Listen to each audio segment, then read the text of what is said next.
Clear कर दी है। पहली जेई मेंस जनवरी 24 से स्टार्ट हो रही है and I am teaching students for last 18 years. तो कहीं ना कहीं अब मुझे समझ में आता है कि जैसे जैसे एग्जाम पास में आती है बच्चों की, वैसे वैसे बहुत सारी क्वेरीज बच्चों के दिमाग में आती है अब इस समय क्या करना चाहिए। बहुत ही क्रूशल समय माना जाता है।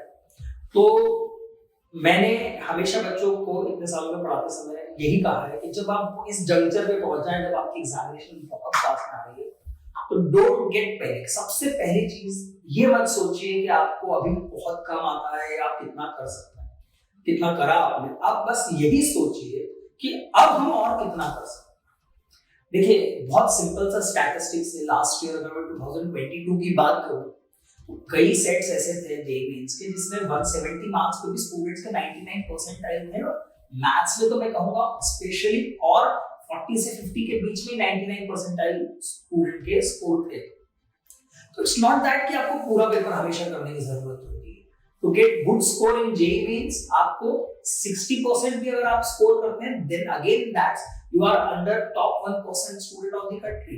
तो डोंट गेट पैनिक। अभी जो आखिरी के कुछ 20 डेज अगर हम बात करें तो 15 से 20 डेज जो बच रहे हैं, सबसे पहली चीज जो आपको करनी चाहिए आप अपने प्रीवियस ईयर के पेपर्स की फ्रीक्वेंसी बढ़ा लीजिए। आप 2022 में 22 पेपर्स हुए हैं अलग अलग सेशंस में, 22 पेपर्स 2022 में कंडक्ट हुए हैं। आप उन पेपर्स की प्रैक्टिस जरूर कीजिए। इस समय जितने ज्यादा आप पेपर से एक्सपोज होंगे, आप उस दिन उतना समझ पाएंगे कि हमें पेपर कैसे अटेम्प्ट करना है। जैसे जो आप अभी पेपर देंगे उसमें बहुत क्रूशियल चीज जो आपको अभी कर लेनी चाहिए वो ये कि हमें किस ऑर्डर में पेपर को अटेम्प्ट करना चाहिए। मैंने कभी कई स्टूडेंट्स को सजेशन दिया कि आपको मैथ्स पहले करना चाहिए। क्या हो रहा था उन स्टूडेंट्स के साथ, ये वर सेइंग कि सर हम मैथ्स में उतना स्कोर नहीं कर पा रहे जितना हम दूसरे सब्जेक्ट में कर रहे हैं। तो पहली चीज तो मैंने कही कि you can not compare maths with other subjects, because maths के 99 परसेंटाइल बहुत कम स्कोर पे भी आ जाते हैं as compare to physics and chemistry. पहली चीज ये कही। दूसरी मैंने ये चीज कही कि मैथ्स में कम स्कोर इसलिए आता है क्योंकि आप उसे कई बार लास्ट में अटेम्प्ट करते हैं, आपके पास टाइम कम होता है। वही चीज अगर आप पहले अटेम्प्ट कर लेते हो मैथ्स, आप इन बीच के दिनों में एक बार ये ट्राई कीजिए कि आप मैथ्स पहले अटेम्प्ट करें और मैथ्स को डेडिकेटेडली 80 मिनट्स पहले ही दे दें। उन 80 मिनट्स में मैथ्स का अगर आप पेपर सॉल्व करेंगे, आप मैथ्स के क्वेश्चन सॉल्व करते हैं, फील दैट कि जो मैथ्स की चीजें आपको आती थी वो आपने शुरू के 80 मिनट में करी, आखिरी के 80 मिनट में, लास्ट 80 मिनट्स में मैथ्स कई बार हमें बहुत प्रेशर देता है कि ये तो बहुत लंबा जा रहा है।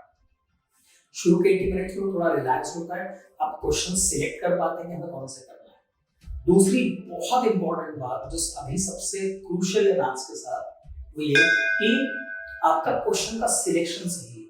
अगर आपने एक भी क्वेश्चन ऐसा पिक कर लिया जिसके कारण आपके 10 से 15 मिनट वेस्ट हो गए, तो फिर वो आगे के क्वेश्चंस को कॉस्ट करता है। आगे के क्वेश्चंस हमारे कहीं ना कहीं उसके कारण कॉम्पनसेट हो जाते हैं।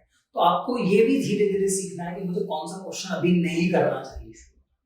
जैसे 10 न्यूमेरिकल टाइप क्वेश्चन जो आते हैं तीनों ही सब्जेक्ट्स में अगर हम कहें, तो आपकी अब ऐसी एबिलिटी डेवलप हो जानी चाहिए कि उन 10 में से कौन से 5 करने से मैं जल्द अपना टाइम सेव कर सकता हूँ। नहीं तो न्यूमेरिकल में कुछ क्वेश्चंस ऐसे भी आते हैं जिनको करने में 15 मिनट्स लग सकते हैं बच्चों को। तो हम थोड़े से बस हमें ये स्मार्ट होता है कि हमें 10 में से कौन से 5 करना चाहिए। जो क्वेश्चंस हमारे सामने हैं हम उनमें पहले कौन से अटेम्प्ट करें सो दैट हमारा स्कोर बेटर हो। तो मैं इस समय पे यही सबसे ज्यादा सजेस्ट करूंगा। प्रीवियस ईयर जो 2022 के पेपर्स अटेम्प्ट कीजिए, उन पेपर्स में कुछ एक्सपेरिमेंटेशन कीजिए, पेपर्स को अटेम्प्ट करते हैं कि किस ऑर्डर में मुझे अटेम्प्ट करना चाहिए सब्जेक्ट। तीसरी चीज, कौन से क्वेश्चंस मुझे करना चाहिए पहले और कौन से पहले नहीं करना चाहिए। और प्रीवियस ईयर क्वेश्चंस की प्रैक्टिस सबसे बेस्ट होती है। तो आप कोई भी बुक मत सॉल्व कीजिए, सिर्फ प्रीवियस ईयर पीवाईक्यू सॉल्व करिए हर सब्जेक्ट में। It will be most helpful for you at this junction.